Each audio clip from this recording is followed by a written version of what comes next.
May I have a motion to return the regular board meeting to public session? Ms. Fletch, Mr. Bulin, all in favor? Motion carries unanimously. I call the regular board meeting to order. All board members are present.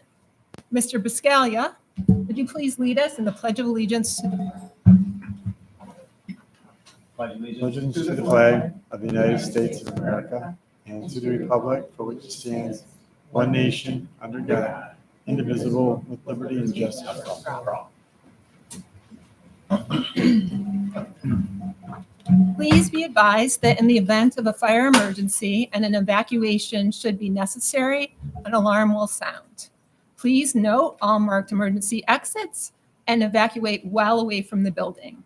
At this time, we request that everyone turn their cell phones and other electronic devices to silent. Thank you. Dr. Brown Hall, I turn it over to you for recognition. Thank you very much, Board President. So throughout our district, our schools look for new ways to showcase student success.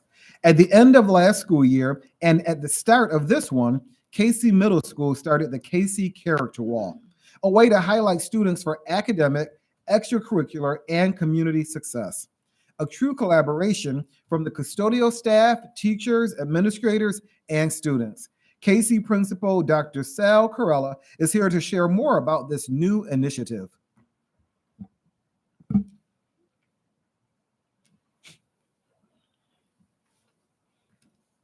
Awesome, thank you. So I'm incredibly proud of the collaborative effort by our staff to find a creative way to celebrate the amazing students here at KC. The idea was sparked by the KC Coalition Club, where under the guidance of our dedicated advisor, Andrea Hauber, students developed a vision and process for recognizing their peers throughout the year. They wanted a place to showcase this spotlight, which led to a new challenge, building something meaningful. That's where our talented engineering and technology teachers, Adam Zabrecki and Jeff Addison, came in, along with our MVP, head custodian, Don Brenner. Together, they designed, developed, and brought to life a beautiful student spotlight board that now proudly sits in our main hallway for all to see.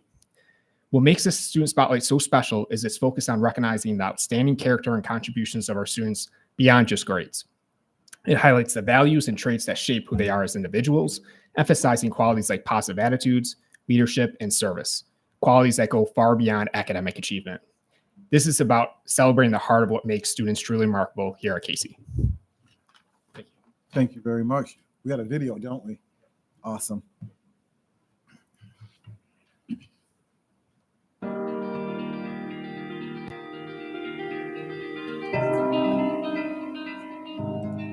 The KC Middle School Student Spotlight is to showcase the attributes we're looking for in our students. The C stands for character, the A stands for attitude, S stands for service, the E is empathy, and Y is yes to new opportunities and doing things out of the comfort zone. We believe here at KC that student engagement helps across all realms of their middle school experience. The more engaged they are, the more they're willing to push themselves. So we feel we highlight the students doing things that help the community be stronger. It helps build the middle school experience for them. It's more than just grades. It's about showing respect and doing this every single day. It's really cool. I really like how it looks and it turned out. And I just hope that students look at it and they think about being a good KC student. We have amazing students in this building, and we want to find ways to highlight that. We know that there's so many skills that are sometimes just not spotlighted. So we want to find ways to highlight those students and make them feel like they're part of something, but also highlight those things and make them feel proud of things that are maybe outside just the typical grade. We began this process last year where students came up with this great idea, collaborating with our technology and engineering program to come up with a way to really showcase this. Our whole homeroom would come up with just small little designs. We all combined ours together and made this. It's cool just walking by, seeing that our whole homeroom made it. We were able to collaborate as a team all together and basically start out with, first off, some wild ideas. What do we want to see? From there, we take those ideas and hone them down into more of a blueprint or a single drawing of what we want to see and how we make it happen. We take what we teach, the engineering design process, and then we take off from there with the woodworking aspect. We had Don Brenner from the custodial staff, who was the glue to keep us all together. He just kind of kept chucking in on this. So it was just a major collaboration. It's great to just kind of take a step back and watch the wheels turn, and even actually sometimes come up with an idea and have that idea fail at some point in their lives. They're going to encounter a problem. Having that ability to think through a problem, how do I go through this process? I think these are skills that, you know, not only go into engineering, but really can translate into everyone's life. They saw the beginning, middle, and end of the process, the designing, the thinking about, the tweaking, the changing. They saw the end product and how proud they are that this was their work, that they persevered through the whole year. And it was an amazing experience for us and them. Every week, a different student from each grade level will be highlighted. I hope they take away the Casey attributes and it carries them through their lives, realizing that these attributes really can take them wherever they want to go with their goals in life. That is awesome. That is awesome. Principal Corella and Assistant Principal Battle, can you introduce the teachers that were able to make this come to life?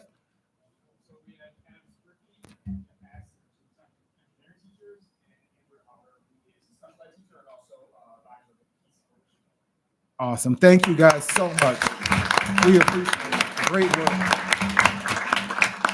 Great work indeed. Thank you very much. I'll turn it back over to you, Board President. Okay, are there any board acknowledgements this evening? Mr. Piscaglia. I just want to acknowledge all of the faculty and staff, including transportation, on the beginning of the year. That is probably the most exciting and most difficult time for teachers and aides and principals. And from what I heard, you know, obviously having kids in the school, it all went smoothly. You know, having your sons come home with smiles on their face with all different experiences, diverse experiences is what, you know, part of the, you know, the DEI process and all of that. You know, my sixth grader coming home saying, you know, I did a science experiment with Mr. Huff already. And, you know, it just, I think every district, every school in the district did a wonderful job on the opening. And that's, you know, gratitude to the teachers, the aides, administrators. So awesome. Thank you. Any other board acknowledgements? Dr. Spicer? Thank you. And this is actually so a comment I wanted to make at the last board meeting, but we were moving quickly. So I think that this is important enough to underline it again at this meeting. Last meeting, Dr. Steppenbach did a presentation on the Family Support Center and the progress that we've made as a district, which is really exciting. She highlighted a lot of the reasons and the need for the Family Support Center. But the one thing that she highlighted that's deeply personal to me is the discussion around school refusal and the mental health impact on the students and their families, and the isolation around that, and that the Family Support Center is specifically providing support services for those families and students who are struggling through school refusal and what that means. It is a very isolating experience and often doesn't happen in school. So to see the foundational work being done and the research being done and the spotlight that's been shown on this is incredibly uplifting for me personally, and it makes me incredibly proud of the work in the district. Thank you, Dr. Spicer. Any other board acknowledgements?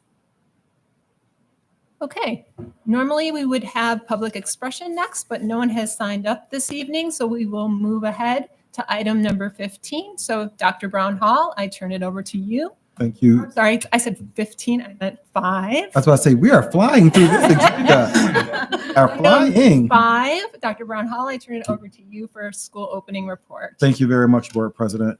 So our first community update of the school year.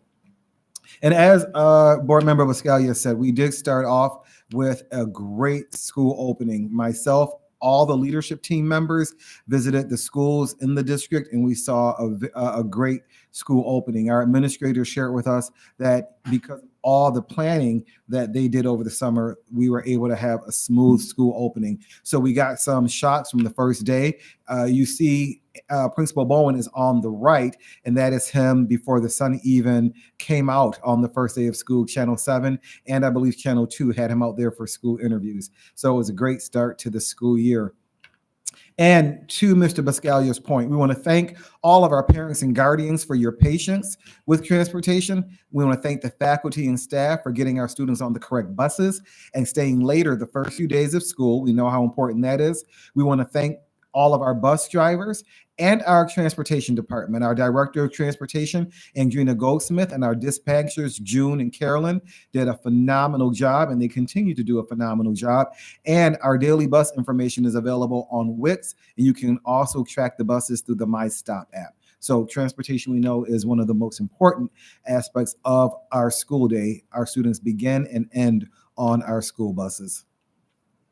Communication. So as you know, we've launched a new district app. We want to thank Executive Director Filipowski and our communications committee. So the new district mobile app is available on Google and Apple devices. We've had over 5,900 downloads since launching in August. I believe we've passed the 6,000 mark. Am I correct, Executive Director Filipowski? Yep, we've passed the 6,000 mark. We're very excited about that. We want to remind our community and our parents, our guardians, our students that our biweekly newsletters will be shared by the district and schools every 2 weeks, alternating distribution. So the district will be Monday every other week, and then opposite that, the high schools will release theirs on Wednesday, middle schools on Thursday, and elementary schools on Friday. Our community forum with our Board of Education and Superintendent will be on Saturday, October 5th from 9 a.m. to 11:30 a.m. at Williamsville East High School.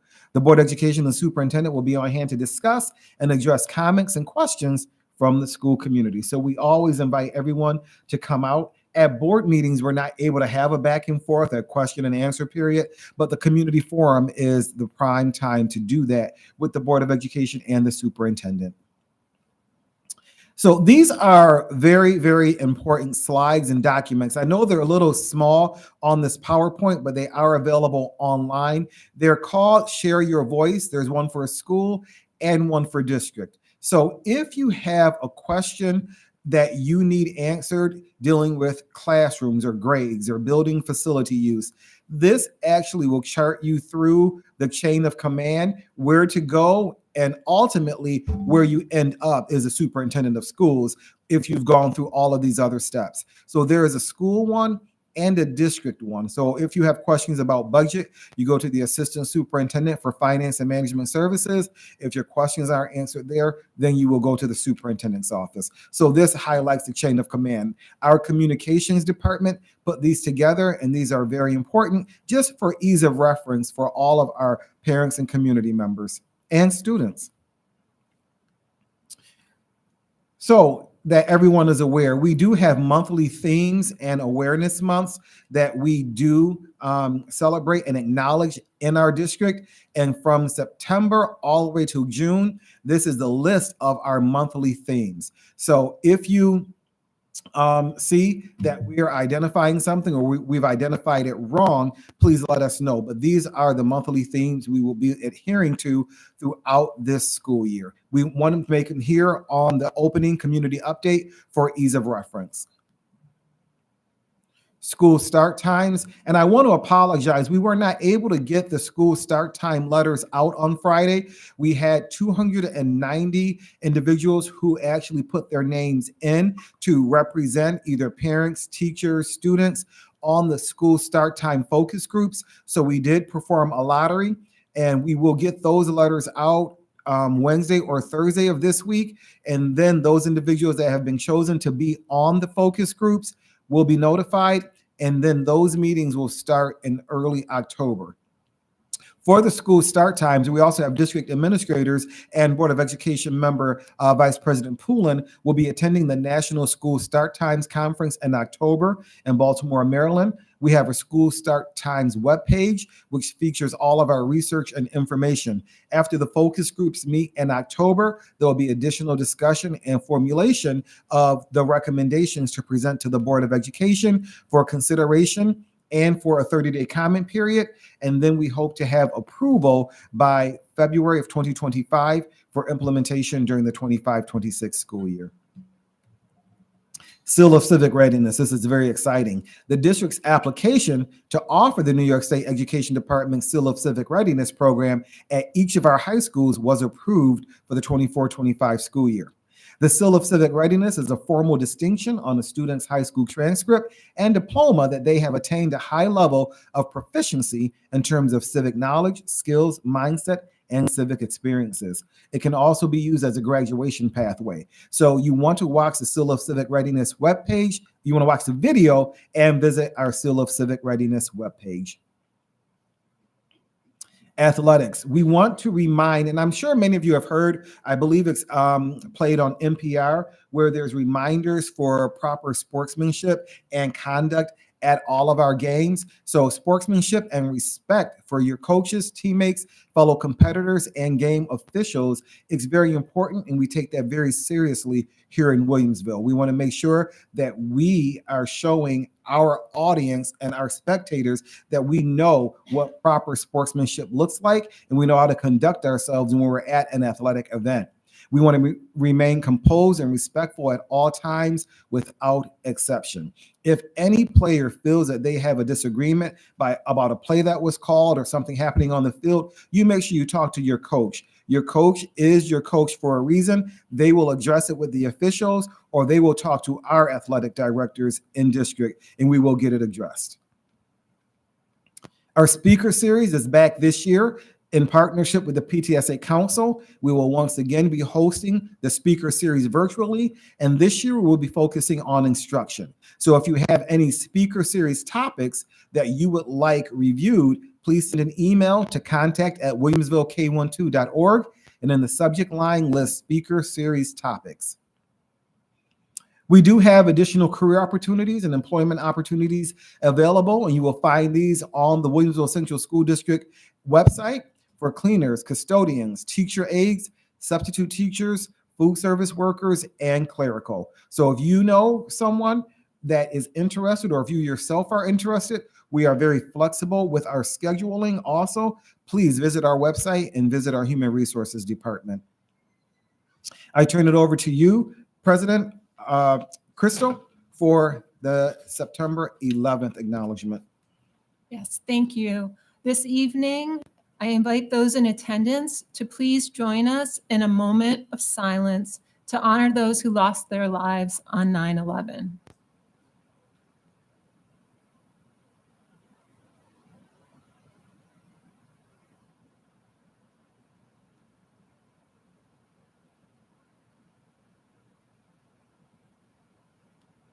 Thank you, everyone. Dr. Brown Hall, back over to you. Thank you very much, Board President. I'm going to jump right into items 5D, 5B, 5C, and 5D. 5B is actually our preliminary elementary class size report. And if you look in board docs, we present this every year to show that our elementary classes are still within the guidelines and the range that the Board of Education approved many years ago. So for elementary schools, grade K, the range is 16 to 20 students. Grade 1 is 19 to 23 students. Grade 2 is 20 to 24 students. Grade 3, 22 to 26 students. Grade 4, 23 to 27 students. Middle school, grade 5, 25 to 29 students, and that's the same for grade 6. So you will see from item 5D that all of our classes, the average, are within the range, and we will be monitoring this because our actual class numbers are finalized on Beggs Day, which is the first Wednesday in October. So once those dates are set, we will then have a final class size report available after that time. But the preliminary report is very promising. Next, in 5C, we have the district facilities capital project update presentation. So I encourage everyone to really review 5C. It speaks about our elementary school air conditioning project, and we will have the bid openings in early October. After that, we will review and analyze those bid submissions, and then we will present to the board at the November 12th Board of Education meeting the awarding of the contracts at the November meeting. We also talk about the Maple West temporary classroom capital project. If you drive by Maple West, you see that work is occurring. We will have 4 temporary classrooms attached to Maple West. And then the Casey Middle School floor repair capital project. That work is happening outside of Casey Middle School as we speak. So that is item 5C. Item 5D is our district strategic goals and implementation plan. So our strategic plan runs until the 26-27 school year. What will be unique about the updates you receive in January and June of this school year is that the committees that actually worked on the plans and the committees that we have in place will be reviewing where we are at in relation to the goals and goals activities set and assigning a rating to indicate how well we're progressing on that goal and goal activity, and then how much further we have to go. So that will be unique about our updates in January and June. So it gives you some idea of where we're at in relation to this being year 3, in relation to how far we have to go to reach that goal by the end of the 26-27 school year. So thank you very much. I turn it back over to you, Board President. Thank you. Are there any questions or comments for Dr. Brown Hall regarding items 5A through 5D? I just want to say that I appreciate the new rating scale that we're going to be using this year so that we do have a better sense of how we are progressing on that strategic plan. So thank you for that. Thank you. Moving on to item 6, President's Report, item A. We, as was noted in the community update already, we do have a board community forum confirmed for October 5th, 9 a.m. to 11:30 a.m. in the East High School Commons. We have an upcoming school visit on Monday, October 7th. Board members Bleckinger, Fletch, Poulin, and I will be attending, and all of our other events and meetings are listed in board docs. Are there any questions or comments regarding the forum, meetings, or upcoming events? Okay, we're moving on to item 6B, which is a discussion about student board member. Last meeting, we did have a discussion to bring this to the agenda, and ironically, maybe, I don't know if that's the right word, last week, Governor Hochul signed into law, effective on July 1st, 2025, a requirement for every school district to have at least one ex officio student board member. Therefore, we will want to look at moving forward with forming a committee to do research and develop the student board member selection process. So at this time, is anyone interested in participating on the committee or sharing thoughts on forming this committee? So I see a lot of hands. I think we would likely be limiting it to 3 board members. So I'm not, so I saw, please raise your hands again so I know who expressed them. Dr. Singh, Dr. Spicer, Mr. Manna, Ms. Bleckinger, Ms. Poulin, and Mr. Bulin all have their hands up. So we may have to do a lottery to determine what board members are going to be on this committee. So maybe we'll have determined that by the next meeting in October. Does anyone have any discussion items regarding the other people that we may want to include on this committee or formation of the committee? Ms. Poulin. From the information that we obtained at the League conference in July, it's very important, I think, to have input from students, of course, but also administrators at the high school level, as well as the school counselors, I think would be really important assets to have in that process. As we develop a process, and they would probably be involved in that process in selection of student representatives as well. So those would be the people who I would like to see be a part of that committee. Any other thoughts at this time? Just on, limiting participation from the school board, why don't we just take whoever wants to come and make it subject to the open meetings law? That's just my suggestion. Sure. What do other folks think? Would we want to have it? Or I guess, can we go down the line here? What are your thoughts about having it unlimited number of board members? I think my concern wouldn't only be regarding open meetings law, because we do have other committees that are open to the public. It's a matter of how many people on the committee is going to be a manageable number to get the work done as well. So, depending on how many other people we are inviting, we may want to consider that too. So what are other people's thoughts on this? I mean, is this going to be a district committee or a board committee? This is a board committee. It's a board committee, yes. Okay. So then the board comes up with a charter for this committee, like who's going to be on the committee and what the discussion is going to be about, and come with recommendations in a fixed time frame, right? Well, go ahead. It has to be a fixed time frame because we have to be ready to have a student sitting at this table in September. So we really have a shorter window that we really need to move things forward in order to have something in place for the spring semester to do a selection process. So from my perspective, we can't get bogged down with too big of a committee. I think it has to be pretty focused. Ms. Fletch? Okay. Go ahead. Well, two things. First of all, I was going to say that I would agree to just have it open and sort of Microphone closer to you. There we go. There we go. Agree to have it open to whoever wanted to. That's my opinion. But the other thing is, I know we had talked about, because it's a minimum of one student, but it can be more. Were we thinking of having representation from each? So the law states that it has to be a minimum of one student, but it also needs, if you have more than one high school, you have to find a way to have equitable representation of all three high schools. So that would be part of the discussion as well. Okay. Hold on, Mr. Mayor. Dr. Spicer? I was just going to offer that to keep us nimble, to have a chairperson of this committee, and then to your point, then, the chairperson is moving it forward so we can set some structure in place. And if folks can attend then and participate every meeting, great. And if they can't, we still have to move it forward.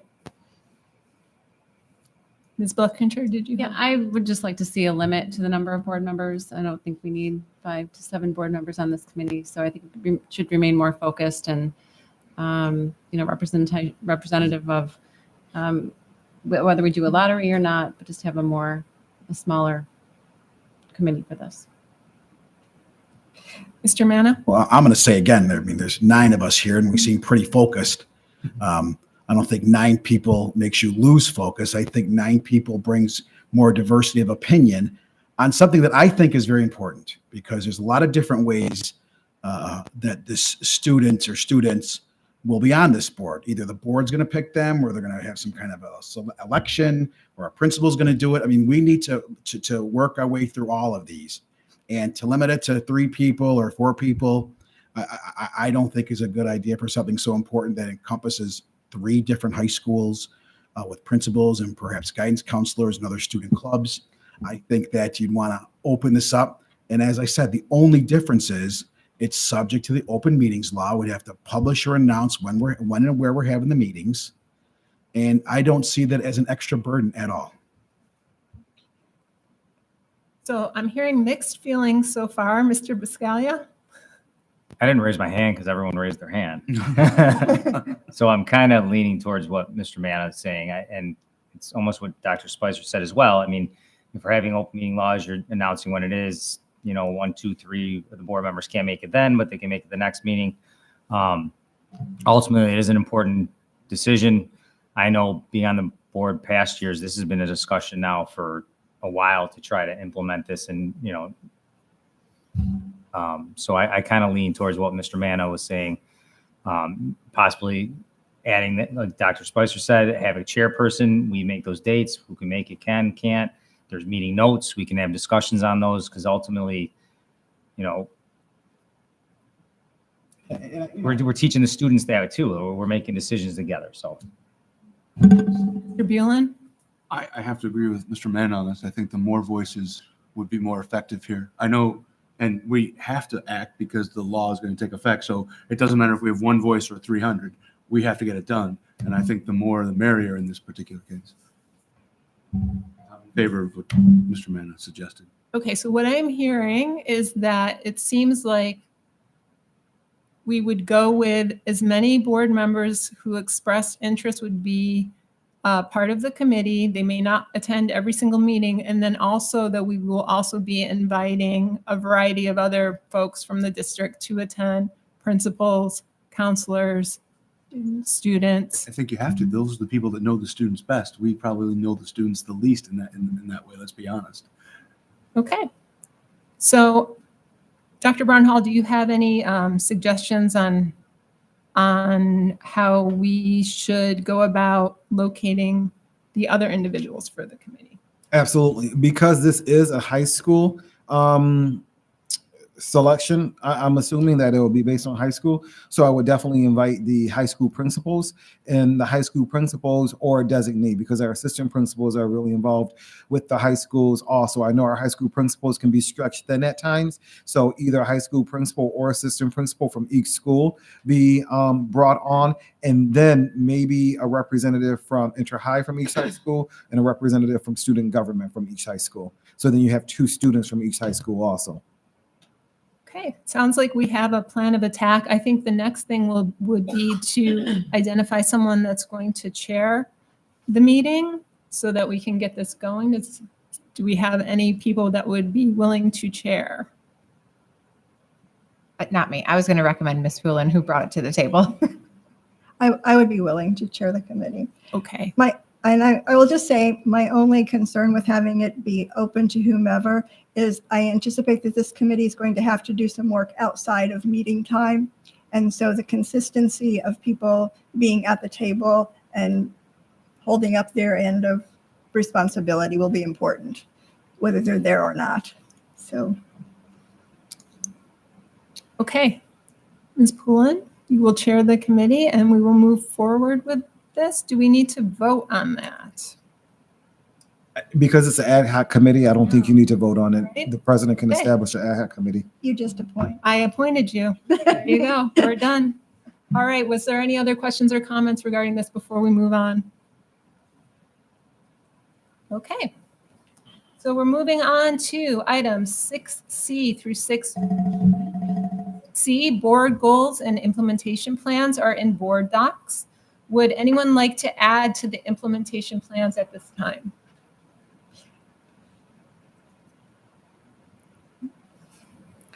Do we want to add the committee for? Actually, I believe Already in there. it was noted under board governance that we would establish a committee. If someone wants to double check me, I can pull it up too, but I believe that was listed under the board governance goal.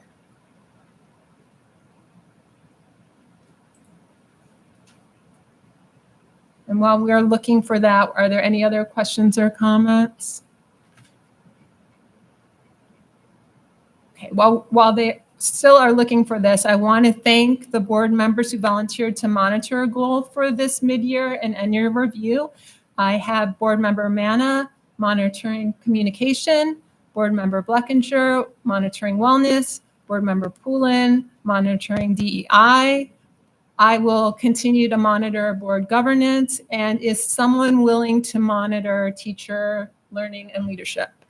Dr. Singh, I have Dr. Singh monitoring teacher learning and leadership. So thank you, everyone. Were we able to find? I don't actually see it. Yeah, I thought it was on there too, but I don't see it. We will add it if it's not there. Okay. Moving on to item 6D. Board liaison assignments are listed in board docs. Does anyone have any questions or comments under this item? Oh, wait a minute, excuse me. Yes. I lied. Explore, it is actually under board governance. It's exploring adding an ex officio student board member. It is there. Okay. 9/10/24, item 6B. Yeah. It's right there. I just missed it before. Perfect. Thank you so much. So back to the liaison assignments. Does anyone have any questions or comments under liaison assignments? Okay, moving on. 6E and 6F, ECASB and NISBA items are in board docs. Are there any questions or comments regarding these items? Okay. 6G is correspondence. We received correspondence regarding transportation, class sizes, and district policy since our last meeting. Now we are moving on to our consent. May I have a motion to approve agenda items? If I could read. 8, minutes and NISBA item. 9, personnel. 10, business and finance. 11, exceptional education, special needs, and student activities. And 12, instruction curriculum as presented. Mr. Manna, Ms. Bleckinger, any discussion? I have this, no, this is not the one I have discussion on. Okay, all in favor? Motion carries unanimously. We approve the appointment of Principal Jason Swenson at East High School this evening. Congratulations and welcome back. You are welcome to step up to the podium and say a few words at this time. Then you don't have to. It's all up to you.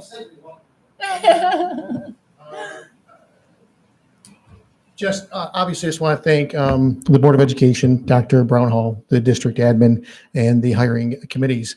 I may be biased, but I think you did a great job and made a good choice. But honestly, I'm very honored. I'm humbled to be the next principal of East. You can be rest assured that you'll be getting my best. I am a dedicated individual, and I'm looking forward to being back in Williamsville and specifically working with the East community. So thank you very much, and I appreciate it. Thank you. Thank you.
Okay, I would like to thank the following retiree for their service to the district. Rodney Sapaniak, oh my goodness, I'm so sorry. And it's even sounded out for me here. Rodney Sapaniak, maintenance mechanic, facilities department for 18 years of service. Wow. All right. Okay, moving on to item 13. May I have a motion for the first reading of policy update 3410, code of conduct, and retire policies 5240, school tax assessment and collection, property tax exemptions, 7310, school conduct and discipline, 7312, student dress code, 7316, electronic devices with photographic or text messaging capability, 7590, head lice, 8211, prevention instruction, 8230, guidance program, 8270, instructional technology, and 8440, homework, as presented. We have a motion, Ms. Bleckinger, second, Mr. Manna. Any discussion? This is where I had discussion. I would, You too? Me? Oh, No, Mr. Buell, you had No, discussion. no. I'm good. okay. Sorry. No, that's okay. So I had asked the question prior to our meeting about retiring policy 7316, electronic devices with photographic or text messaging capability. And I did note that not only are we still looking at potentially implementing a new cell phone policy in the near future, but also this policy is referred to in our code of conduct on more than one occasion. So I would like to amend the motion to strike retiring policy 7316. So I move to, and Mr. Manis seconds that motion. Is there any discussion on the amendment? All in favor? Motion carries unanimously. So the motion is amended and now reads, first reading of policy update 3410 and retire policies 5240, 7310, 7312, 7590, 8211, 8230, thank you, 8271, and 8440. 2270. 8270. Did I not say 8270? 8270. Is there any discussion on the motion as amended? All in favor of the motion as amended? Motion carries unanimously. Now may I have a motion to table policy update and retire the policies for the second reading and adoption at the October meeting? Dr. Spicer, Ms. Buckenshaw, all in favor? Motion carries unanimously. There are no matters to discuss under items 14 and 15. So we're moving on to item 16, which is Committee of the Whole. Does anyone have any matters to discuss? Mr. Buellin? And I made a mistake. I have a question about item number 12. And I forgot to ask it earlier. About under instruction and curriculum. Okay, go ahead. What was your question? My question, and it may be silly, but I reading these, I did not see if there are digital editions available of these textbooks. Are there? I'm assuming that, but I did not see that in our stuff. I'm assuming they all have digital editions, and the students will have access to them. Dr. Balin? Thank you.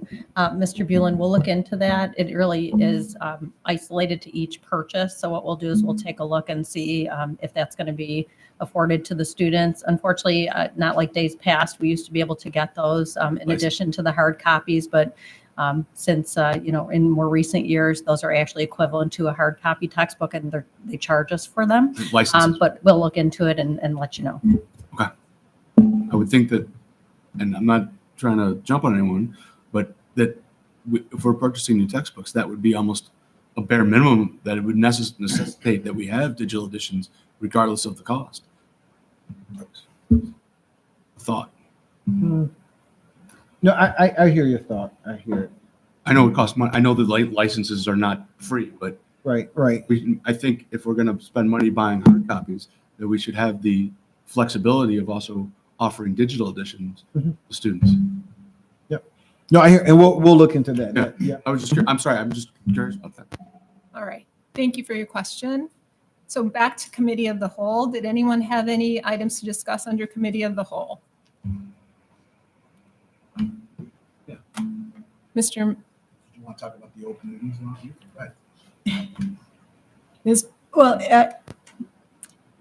in discussion, we talked about that we have to be in line with open meetings law. When we have an executive session before our regular business meeting, we have to state that our board meeting will start at 6 p.m. if that is our start time for our executive session.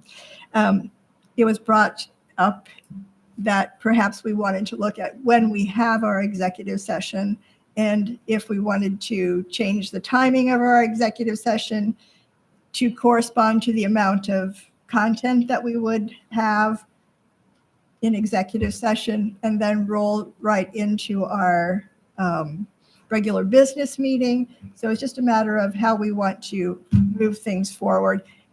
What we're doing currently is absolutely fine. The only thing we have to change really to be in compliance with open meetings law is to say our meeting starts at 6 p.m. with an anticipation that we will adjourn immediately into executive session.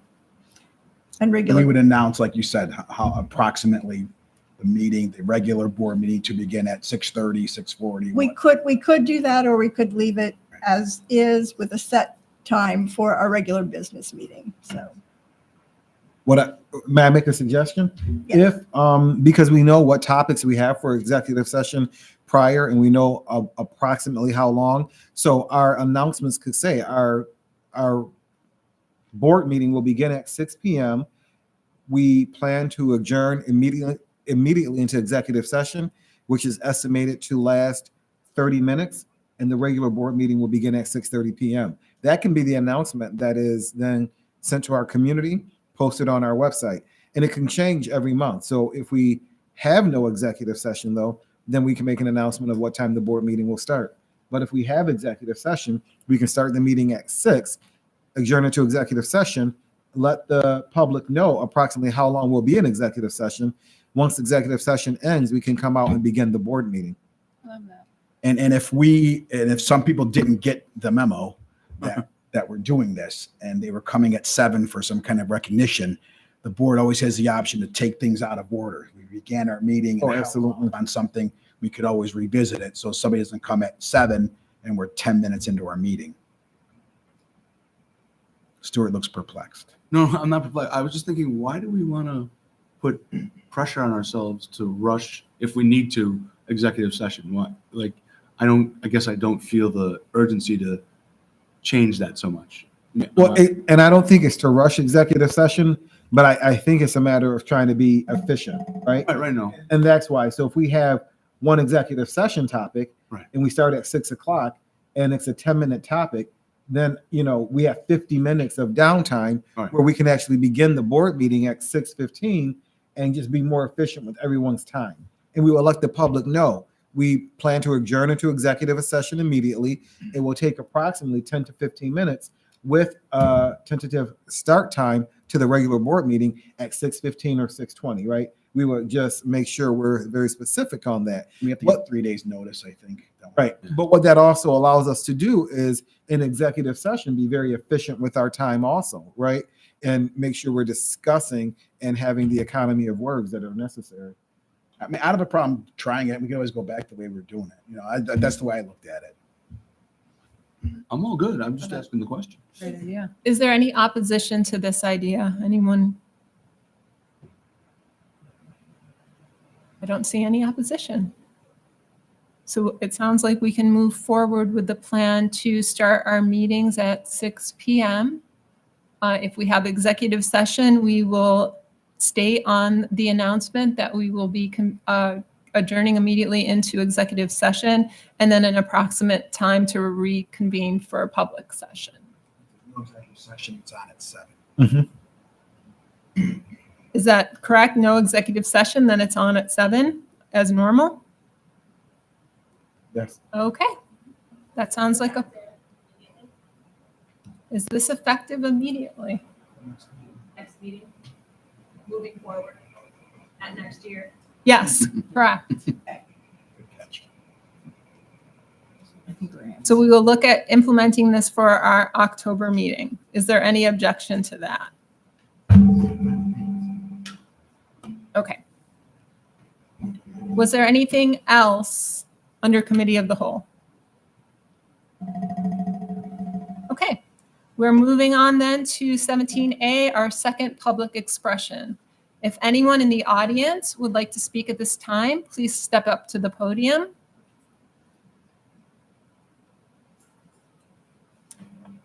Seeing none, we will move on.